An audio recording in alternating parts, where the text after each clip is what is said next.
Saudara-saudari yang terkasih dalam Kristus, selamat pagi. Salam jumpa lagi dalam Sabda Siap Saji, Senin 13 Mei 2024, hari biasa pekan ke-7 masa Paskah. Marilah kita berdoa dalam nama Bapa dan Putra dan Roh Kudus. Amin.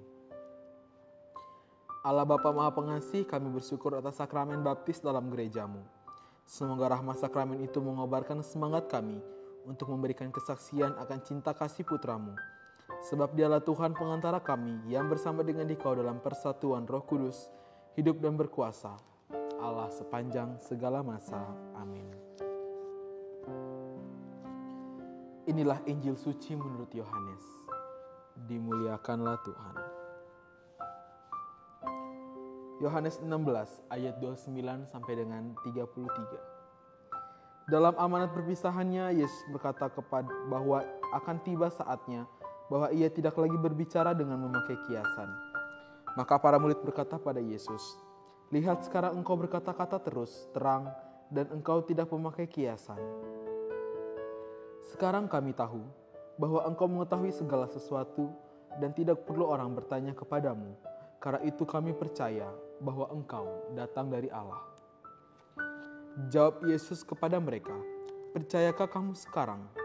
Lihat, saatnya datang, bahkan sudah datang, bahwa kamu dicerai-beraikan masing-masing ke tempatnya sendiri, dan kamu meninggalkan aku seorang diri, sebab Bapa menyertai aku. Semuanya itu kukatakan kepadamu, supaya kamu beroleh damai sejahtera dalam aku.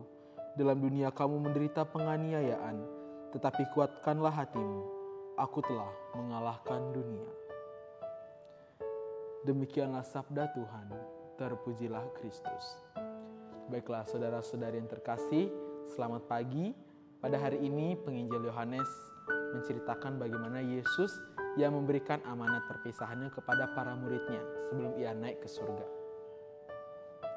Kita tahu bahwa selama ini Yesus memberikan mereka suatu pengajaran menggunakan perumpamaan atau menggunakan kata-kata kiasan.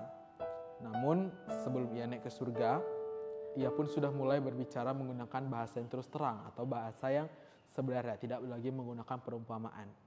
Karena ia menganggap bahwa para murid itu sudah mengerti, sudah paham dan sudah dewasa dalam iman sehingga mampu mengartikan kata-kata yang Yesus lontarkan atau yang Yesus ucapkan kepada mereka.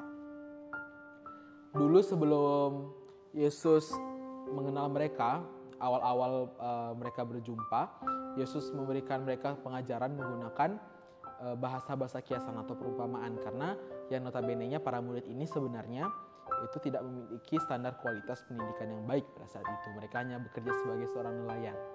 Maka dari itu jika Yesus menggunakan kata-kata yang terus terang, maka para murid pun tidak mengerti apa sih yang Yesus bicarakan sebenarnya. Maka dari itu Yesus pun menyesuaikan diri untuk menggunakan kata-kata perumpamaan supaya mereka mengerti. Tetapi sekarang Yesus melihat bahwa para muridnya ini sudah dewasa dalam iman. Kacamata imannya sudah terbuka sehingga Yesus pun berbicara menggunakan kata-kata yang terus terang atau kata-kata sebenarnya. Dan betul saja mereka pun mengerti apa yang Yesus bicarakan atau yang Yesus ucapkan. Maka dari itu mereka pun percaya kepada Yesus. Dari situ mereka percaya bahwa benar Yesus ini adalah anak yang adalah putra yang datang dari Allah atau adalah anak Allah yang turun ke dunia.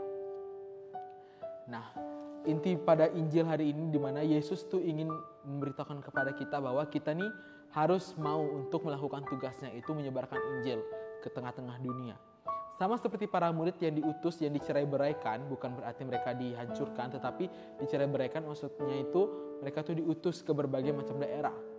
Ada yang di daerah Yerusalem, daerah Eropa mungkin, daerah Asia. Maka dari itu Injil Yesus pun dapat sampai kepada kita hingga saat ini. Itu semua hasil perjuangan dan kerja keras dari para murid. Tidak mudah untuk memberitakan Injil Kristus. Apalagi saat ini yang dimana gadget itu adalah hal nomor satu di dunia ini. Banyak orang sekarang juga yang meninggalkan iman mereka karena menurut mereka iman itu saat ini sudah tidak berguna lagi. Mereka itu lebih fokus pada diri mereka sendiri dan pekerjaan dan harta kekayaan mereka yang ada di dunia ini. Mereka terus-menerus mengejar kekayaan yang ada di duniawi ini. Maka dari itu kita sebagai para pengikut Yesus harus bisa turun ke tengah-tengah mereka. Bagaimana cara kita untuk membalikkan mereka lagi kepada jalan yang benar atau mengarahkan kembali mereka kepada Yesus Kristus. Kita tahu ini bukanlah tugas yang mudah, tetapi Yesus ingin menantang diri kita apakah kita bisa apa tidak.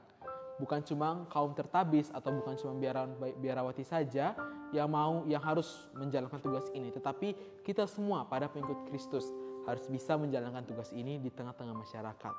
Dengan demikian, Injil yang Yesus beritakan kepada kita tuh mampu disampaikan kepada setiap orang. Mampu orang lain rasakan. Supaya apa? Supaya kebahagiaan Yesus, keselamatan Kristus, serta kemenangan Kristus itu bisa dirasakan oleh semua orang. Bukan hanya diri kita saja ataupun kerabat kita yang lainnya.